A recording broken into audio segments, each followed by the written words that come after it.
नमस्कार, मैं हूं सुशील बहुगुणा। आप देख रहे हैं प्राइम टाइम। मोदी सरकार के 3 कृषि कानूनों के खिलाफ किसानों का आंदोलन 84वें दिन में प्रवेश कर गया है। किसान तीनों कृषि कानूनों को रद्द किए जाने की मांग पर डटे हुए हैं। दिल्ली की सीमाओं पर किसानों का धरना प्रदर्शन जारी है। कई राज्यों में किसानों के समर्थन में महापंचायतों का सिलसिला भी जोर पकड़ चुका है। इन महापंचायतों में किसान भारी तादाद में जुट रहे हैं और मोदी सरकार पर तीनों कृषि कानूनों को रद्द करने का दबाव बना रहे हैं।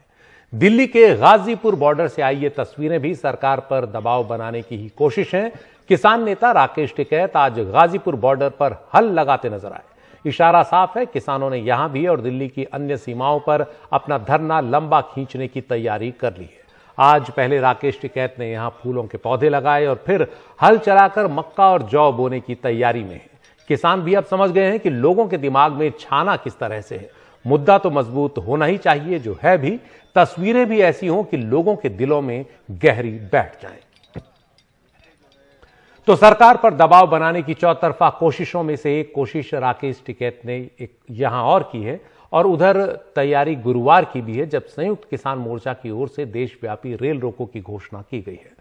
अच्छी बात यह है कि किसानों ने जिम्मेदारी दिखाते हुए रेल रोको आंदोलन को पूरी तरह शांतिपूर्ण रखने का फैसला किया है। किसानों का यह ऐलान अचानक नहीं हुआ, उन्होंने यह ऐलान काफी पहले ही कर दिया था। उनका कहना है कि अपनी मांगों की ओर देश का ध्यान खींचने के लिए यह जरूरी हो गया है। इस दौरान दोपहर 12 बजे से शाम 4 बजे तक किसान रेल की पटरियों पर बैठेंगे और रेलगाड़ियों की आवाजाही ठप करेंगे। सरकार सुन नहीं रहा है, कोई भी हमारा बात सुन नहीं रहा है। हमारा 240 लोग मर गया 0 डिग्री टेम्परेचर में। हम सबको खिलाते हैं मगर सब खाता है, मगर हम मर रहे हैं बिना खाएं। कोई देखने वाला नहीं है। तो देशवासियों हो, सरकार हो, जनता हो, सबको नज़र खींचने के लिए हम आंदोलन कर रहे हैं।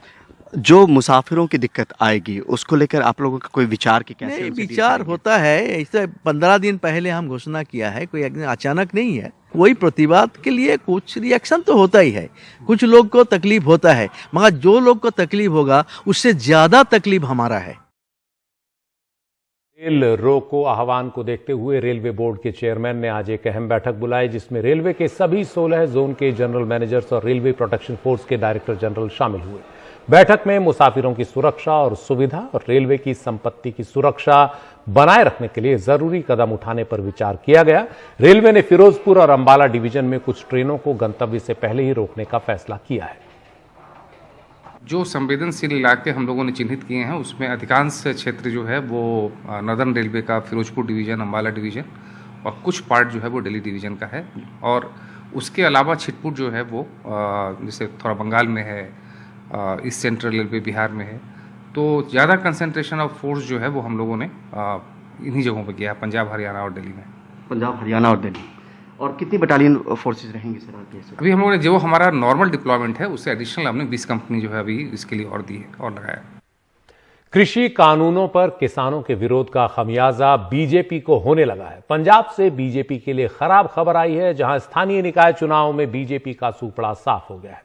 म्यूनिसिपल काउंसिल के 1815 वार्ड्स में से 1199 वार्ड्स में राज्य में सत्तारूढ़ कांग्रेस को जीत हासिल हुई है। शिरोमणि अकाली दल को सिर्फ 289, बीजेपी को सिर्फ 38 और आप को 57 सीटें ही मिल पाई हैं। म्यूनिसिपल कॉरपोरेशन यानी नगर निगमों की 350 में से 281 सीटें भी कांग्रेस की झोली में गई हैं। शिरोमणि अकाली दल को 33, बीजेपी को 20 और आप को सिर्फ 9 सीटें ही मिल पाई हैं। बाकी अधिकतर सीटें बीएसपी के, सीपीआई और निर्दलियों को मिली हैं। साफ तौर पर इन निकाय चुनावों में इस बार हवा निर्णायक तौर पर कांग्रेस की ओर बह रही है। उसे किसानों के गुस्से का, बीजेपी से गुस्से का फायदा मिल रहा है। अगर 2015 के म्यूनिसिपल कॉरपोरेशन चुनावों से तुलना करें तो उस समय बठिंडा, होशियारपुर, मोगा और पठानकोट जिलों में कांग्रेस को सिर्फ 11 सीटों पर जीत हासिल हुई थी, जबकि अब यह संख्या बढ़कर 149 हो गई है। बठिंडा नगर निगम में तो कांग्रेस 53 साल बाद सत्ता में आई है। कृषि कानूनों के खिलाफ किसानों का आंदोलन शुरू होने के बाद यह पहला बड़ा राज्यव्यापी चुनाव है, और क्या इसका नतीजा नहीं बता रहा कि किसान कृषि कानूनों को लेकर कितने नाराज हैं। ये भले ही स्थानीय निकाय चुनाव रहे हों जिनमें स्थानीय मुद्दे हावी होते हैं, लेकिन लोगों ने वोट डालकर अपना मत तो बता ही दिया कि पंजाब के हर किसान के लिए खेती सबसे पहला, सबसे बड़ा स्थानीय मुद्दा है। आने वाले महीनों में अब कई राज्यों में विधानसभा चुनाव होने वाले हैं। अगले साल उत्तर प्रदेश में भी चुनाव है विधानसभा के, पंजाब में भी हैं और कृषि कानूनों का मुद्दा हर चुनाव में एक बड़ा मुद्दा साबित होने जा रहा है। जो लोग इस किसान आंदोलन को पहले सिर्फ पंजाब और हरियाणा का आंदोलन बताने में जुटे थे और कुछ इसे खालिस्तान तक से जोड़ रहे थे, वो अब समझ गए कि इसका विस्तार दूर दूर तक है। उत्तर प्रदेश और हरियाणा के जाट किसान भी इस कृषि आंदोलन में बराबर के भागीदार हैं और यही वजह है कि बीजेपी के माथे पर अब पसीना दिख रहा है। किसान महापंचायतों और खाप पंचायतों में किसानों को मिल रहे भारी समर्थन से सरकार के माथे पर बल पड़ रहे हैं। मुजफ्फरनगर, बुलंदशहर, शामली, बिजनौर, अलीगढ़, बड़ौत, मेवात, यमुनानगर, जींद, करनाल, कुरुक्षेत्र, भिवानी, सिरसा, दौसा ऐसी तमाम जगहों पर किसान महापंचायतों में जो भारी भीड़ है वो बता रही है कि कृषि कानूनों को लेकर किसान दरअसल सोच क्या रहे हैं। रोहतक में बुधवार को हरियाणा सर्व खाप पंचायत हुई जिसमें किसान आंदोलन को सभी खापों के समर्थन का फैसला हुआ। ये साफ कहा गया कि किसान आंदोलन को लेकर खाप पंचायतें अपनी ओर से कोई अलग फैसला नहीं लेंगी। जो भी फैसला संयुक्त किसान मोर्चा की ओर से लिया जाएगा उसी पर अमल किया जाएगा। यही नहीं, हरियाणा के कृषि मंत्री जेपी दलाल के सामाजिक बहिष्कार का भी फैसला खाप पंचायत में किया गया और किसानों की मौतों को लेकर जेपी दलाल के बयान की निंदा की गई। जेपी दलाल ने आंदोलन में जान गंवाने वाले किसानों के लिए कहा था कि ये सब बीमारी से मरे हैं और इससे किसान काफी नाराज हैं। यह भी फैसला लिया गया कि बीजेपी और जेजेपी के नेताओं को गांव में नहीं घुसने दिया जाएगा। तो नेताओं के लिए ये मुश्किल दिन है। अमेरिका के अंदर दो लीडर बैठे थे, उन्होंने पूछा था what is the definition of democracy.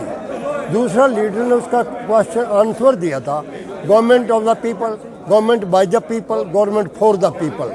लेकिन 303 सीट भाजपा जी ने, संसद देश ने एक तरफा इलेक्शन चुनकर उनको बहुमत प्राप्त कर दिया और डेमोक्रेसी का डिक्टेटरशिप इंग्लिश में कहते तानाशाही का रूप धारण कर दिया। नहीं तो इतना बड़ा जन आंदोलन ये था क्या, एमएसपी का और ये अपने स्वामीनाथन आयोग की रिपोर्ट का कंप्लीट करके किसानों को भेज देना था। ये बैठक थी कि ये बीच में जो ना अफवाह फैला दी थी कि ये किस्म की कमेटी वगैरह का, कमेटी का कोई जिक्र नहीं है। कमेटी जो उनकी बन रही है ना वही निर्णय लेगी। हम तो सब के सब पूरा हरियाणा की जो खापे है ना उनका सहयोग करेंगे। इस आंदोलन को सरकार निष्ट करने की कोशिश कर रही है और इसको खापों ने फैसला में ठीक कराया कि इसको और गति कैसे प्रदान की जाए, इस आंदोलन को सुचारू रूप से और आगे कैसे बढ़ाया जाए, उसके विषय में मीटिंग थी और हमने फैसला ले लिया। तमाम खापों के सरदारों ने तन से, मन से, धन से जो हमारा नेतृत्व फैसला करेगा हम उसके साथ हैं। न पंच बदले जाएगा न मंच बदले जाएगा, वो हमारा नेतृत्व करेंगे। उस नेतृत्व को ये पूरा समाज, पूरी खापे सैल्यूट करती है। तो न पंच बदलेगा न मंच बदलेगा, किसानों का जज्बा साफ नजर आ रहा है और यही वजह है कि पिछले कुछ दिनों से बीजेपी आला कमान इस बात पर माथापच्ची कर रहा है कि अगले साल उत्तर प्रदेश में होने वाले विधानसभा चुनावों से पहले जाटों की नाराजगी को किस तरह दूर किया जाए। मंगलवार को इस सिलसिले में गृहमंत्री अमित शाह ने एक बड़ी बैठक की तो बुधवार को पशुपालन राज्य मंत्री और बीजेपी के बड़े जाट नेता संजीव बालियान के घर बैठक हुई। इन बैठकों में बीजेपी आला कमान ने कहा है कि पार्टी के नेता उत्तर प्रदेश और हरियाणा में हो रही खाप पंचायतों के पास जाएं, कृषि कानूनों को लेकर लोगों की शंकाएं दूर करें और उन्हें कृषि कानूनों के फायदे समझाएं। हर रोज पश्चिमी उत्तर प्रदेश और हरियाणा में बड़ी बड़ी महापंचायतों से बीजेपी की नींद उड़ गई है।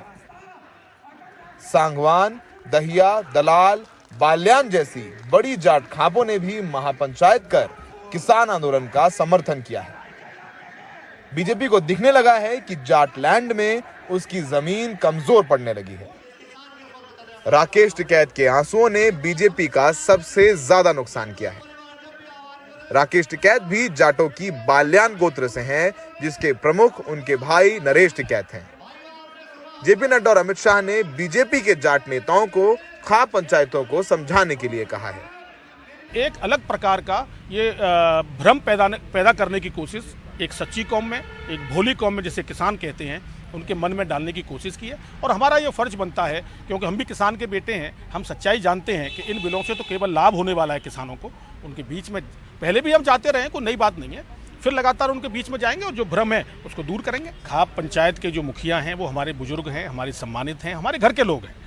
अगर हमारे घर के लोगों के मन में कोई भ्रम है तो घर के लोगों से, परिवार के लोगों से बैठ के बातचीत करना और सच्चाई बताना कि साहब ये जो बिल हैं ये आपके जीवन में लाभ देने वाले हैं, जो आने वाली हमारी पीढ़ी है उसको लाभ देने वाले हैं। सूत्रों की माने तो किसान आंदोलन का सबसे ज्यादा लाभ पश्चिमी उत्तर प्रदेश में चौधरी अजीत सिंह के राष्ट्रीय लोकदल को मिल रहा है। जयंत चौधरी की महापंचायतों में जबरदस्त भीड़ आ रही है। बड़े जाट नेता कह रहे हैं कि बीजेपी को वोट देकर उन्होंने गलती कर ली। 2019 के लोकसभा चुनाव में चौधरी अजीत सिंह को हरा देने वाले मुजफ्फरनगर के सांसद और मंत्री संजीव बाल्यान की डगर सबसे कठिन है।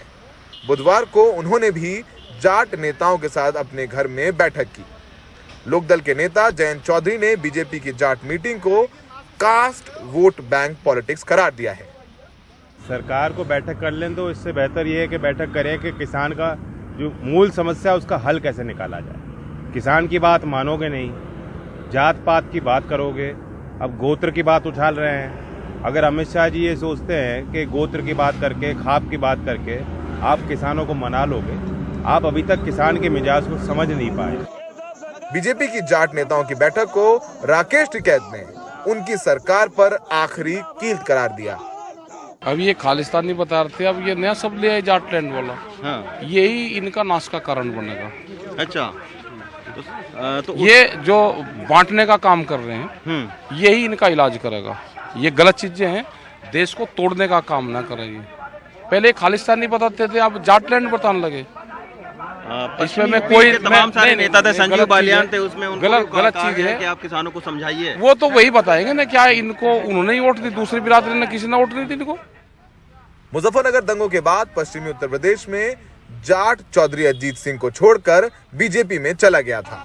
बीजेपी को लगता है कि अगर मुसलमान और जाट वापस हो गए तो उन्हें 2022 में पश्चिमी उत्तर प्रदेश में लगभग 40 सीटों का नुकसान हो सकता है। अगले महीने उत्तर प्रदेश में पंचायत चुनाव है। बीजेपी को पता है कि अगर वाकई में 2022 की अच्छी तैयारी करनी है तो पंचायत चुनाव में अच्छा करना होगा, और ख़ासकर पश्चिमी उत्तर प्रदेश में। यही वजह है कि जो तमाम महापंचायतें, खाप पंचायतों से बीजेपी का नुकसान हो रहा है, उसकी भरपाई के लिए जाट नेता बैठे हैं और वापस खाप पंचायतों के पास जाएंगे, उनको मनाएंगे, समझाएंगे। लेकिन नज़रें अगले महीने के पंचायत चुनाव पर। दिल्ली में सहयोगी रवि के साथ सौरभ शुक्ला, एनडीटीवी इंडिया।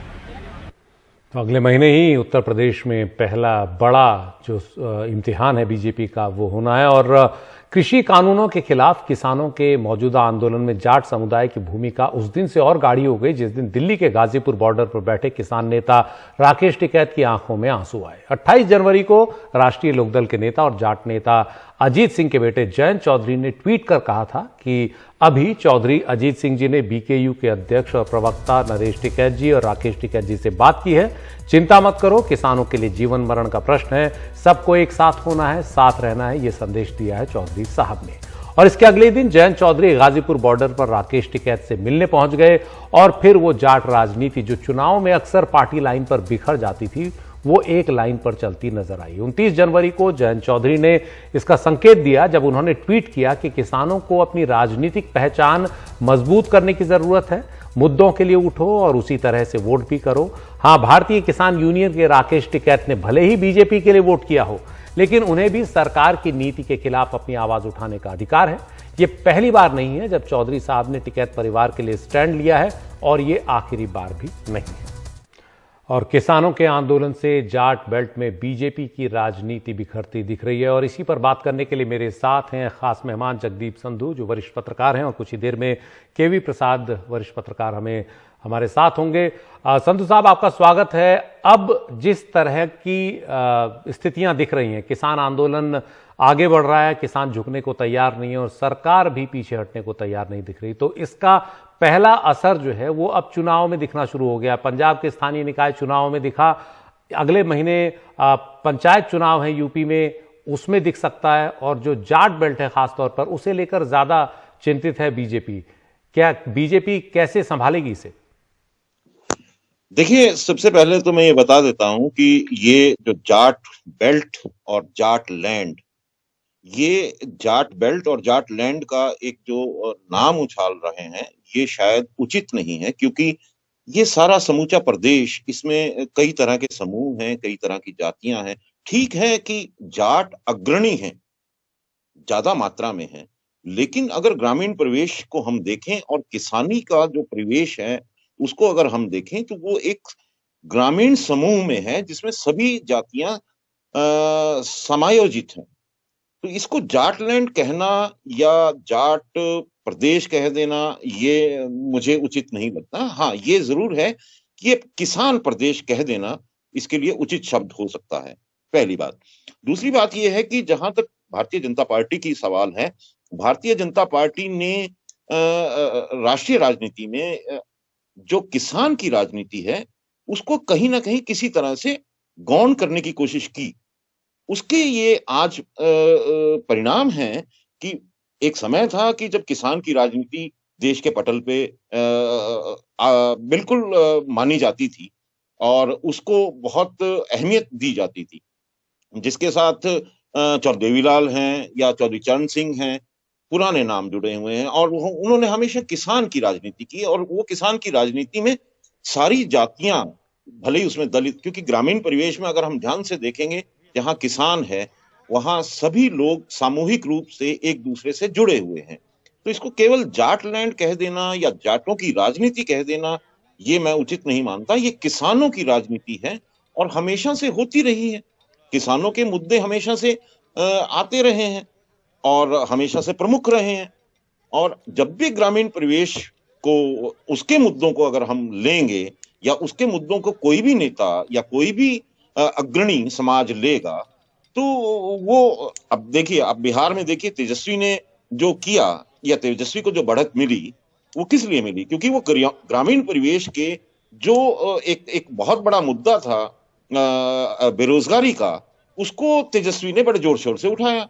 अब ये ग्रामीण परिवेश के मुद्दे हैं, अगर इन्हीं को अगर हम सामने रखेंगे तो मैं मान सकता हूं कि इनका प्रभाव जो है राजनीति में होगा और उसके लिए कोई भी अगर राजनीतिक पार्टी होगी तो उसको उस प्रभाव को झेलना पड़ेगा। जी, हमारे साथ वरिष्ठ पत्रकार केवी प्रसाद भी हैं।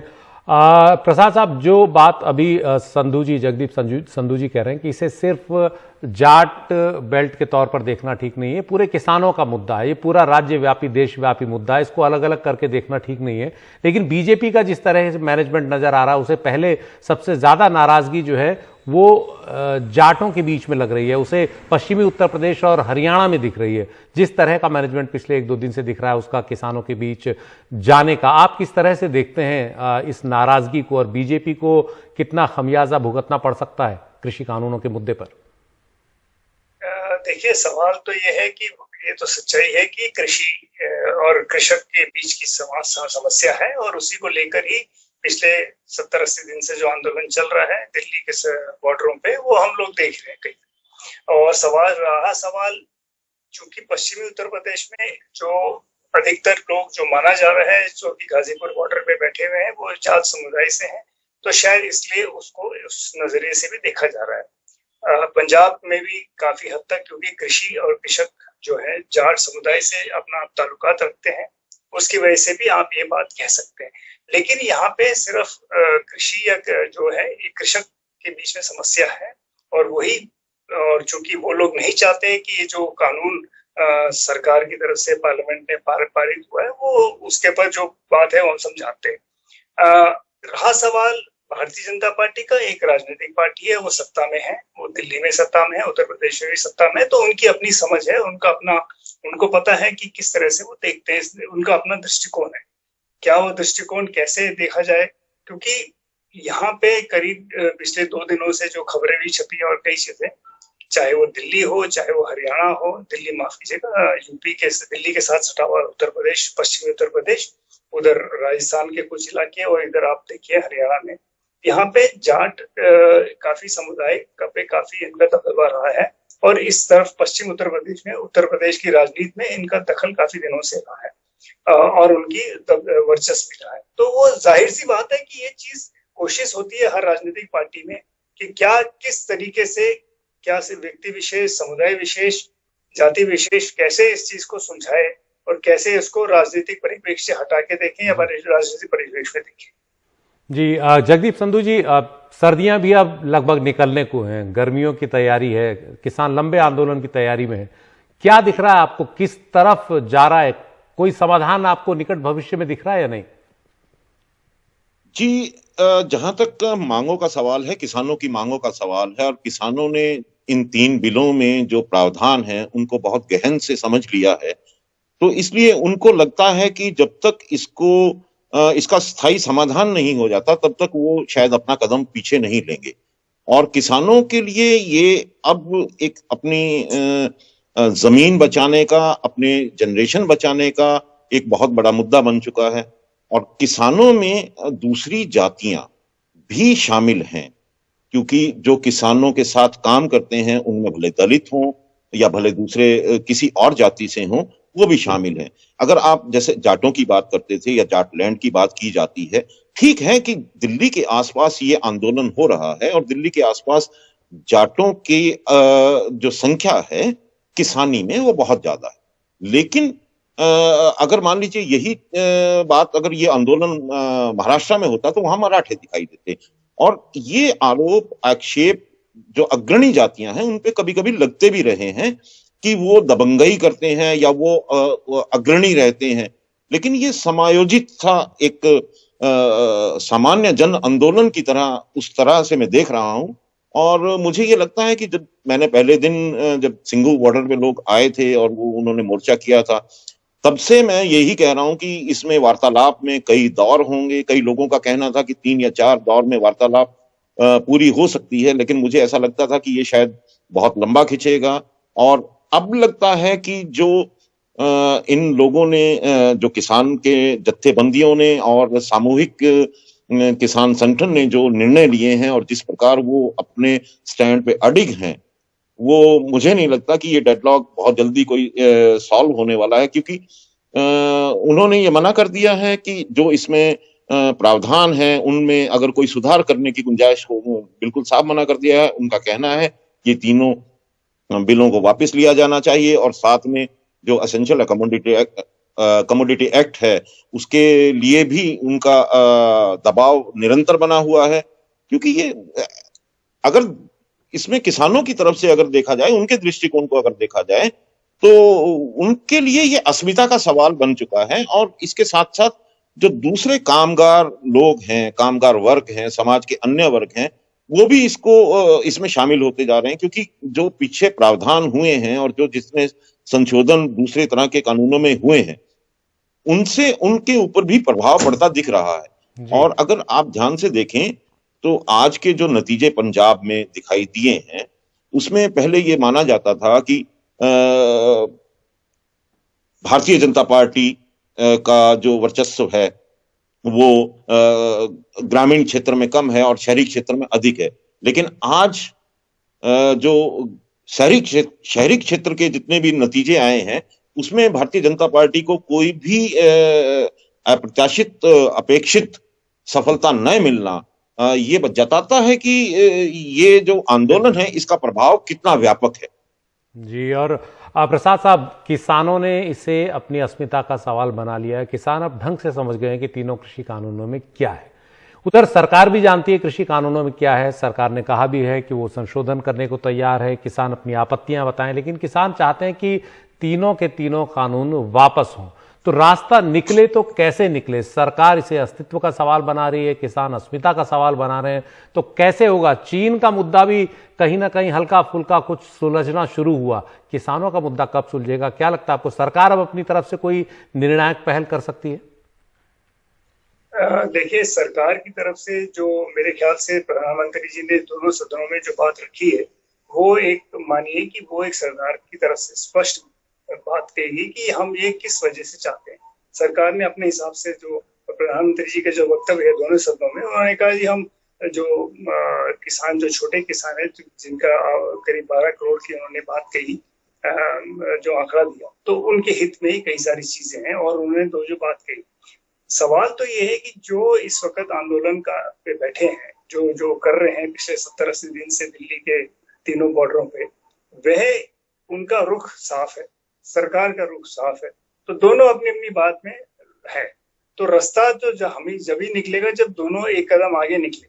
लेकिन इस वक्त जो दिख रहा है वो यही है कि सरकार ने अपनी बात कही, और चूंकि प्रधानमंत्री जी ने हमारे संसद में कहा कि एमएसपी नहीं हटेगा, एपीएमसी नहीं हटेगा, तो एक संसद के सामने जो सर्वोच्च हमारे पद्धति है उसमें उन्होंने बात रखी है। अब किसानों की बात भी साफ है तो मध्यस्थता या माफ कीजिएगा जो रास्ता अगर निकलेगा, एक कदम कोई निकाले आगे तो निकल सकता है, वरना जहां है यथास्थिति दिख रही है आज की तारीख। जी बहुत बहुत शुक्रिया वरिष्ठ पत्रकार जगदीप संधू और केवी प्रसाद हमारे साथ थे किसान आंदोलन पर बात करने के लिए। इस मुद्दे का हल क्या निकलेगा, कब तक निकलेगा, अभी कोई नहीं कह सकता। दोनों ही पक्ष अपने अपने रुख पर डटे हुए हैं और पीछे हटने को कोई तैयार नहीं। वक्त एक ब्रेक का। ब्रेक के बाद बात करेंगे एक नन्ही सी बच्ची की जिसे दरकार है आपकी मदद की।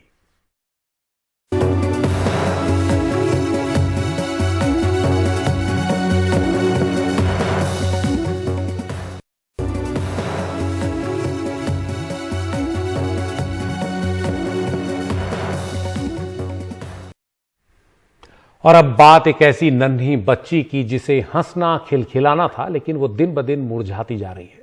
मुंबई की मासूम तीरा की तरह ही छत्तीसगढ़ के कोरबा की इस नन्ही बच्ची की सांसें धीरे धीरे थम रही हैं। पिछले 48 दिनों से वेंटिलेटर पर वो जिंदगी और मौत के बीच झूल रही है। 14 महीने की है और नाम है सृष्टि। उसे स्पाइनल मस्कुलर एट्रोफी टाइप 1 नाम की बीमारी है। इसके इलाज के लिए करीब 22 करोड़ रुपए की एक दवा की जरूरत है और यह दवा विदेश से आनी है, लेकिन इसके लिए पैसे जमा कर पाना उसके परिवार के बूते के बाहर है। इस परिवार की आस और मासूम सृष्टि की सांस अब लोगों की दरियादिली पर टिकी हुई है।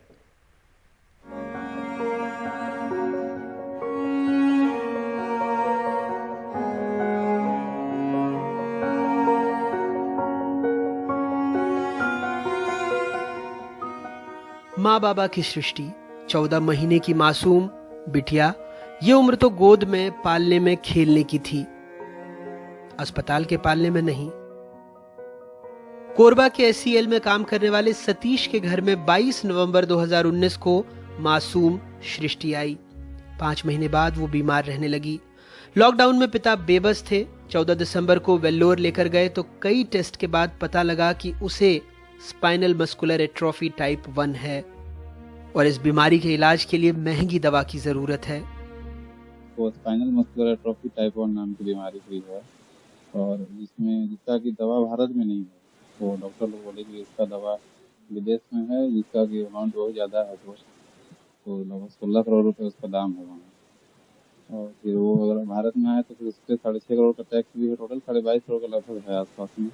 इसी तरह का केस एक मुंबई में भी आया था। तीरा कामा की बच्ची थी, तो उनको वो जो 6.5 करोड़ का जो टैक्स है उन्होंने सेंट्रल गवर्नमेंट ने माफ़ किया है उनको। बाकी वो 16 करोड़ क्राउड फंडिंग के माध्यम से लोगों ने बहुत मदद किया, तो 3 महीने लोग जमा कर लिए 16 करोड़।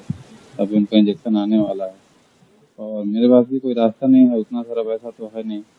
तो मैं भी चाहता हूँ कि लोग मदद करें, हमारी राज्य सरकार, केंद्र सरकार, मेरी बच्ची की जान बचे। वापसी में रास्ते में ही दूध तक पीने में दम घुटने लगा तो बिलासपुर के अपोलो अस्पताल में भर्ती कराना पड़ा, जहां वो वेंटिलेटर पर है। ये एक तरह का डिजेनरेटिव डिजीज है। डिजेनरेटिव डिजीज मतलब कि दिन ब दिन ये बीमारी बढ़ती जाती है, क्योंकि दिन ब दिन नसें उसकी कमजोर होती जाती हैं, इसीलिए उसकी मांसपेशियां भी कमजोर होती चली जाती हैं। इसको बचाने के लिए इसके बचाने के लिए जो है ना, सो एक इंजेक्शन आता है जो इंट्राथीकल लगता है, मतलब कि नस में पहुंचाई जाती है।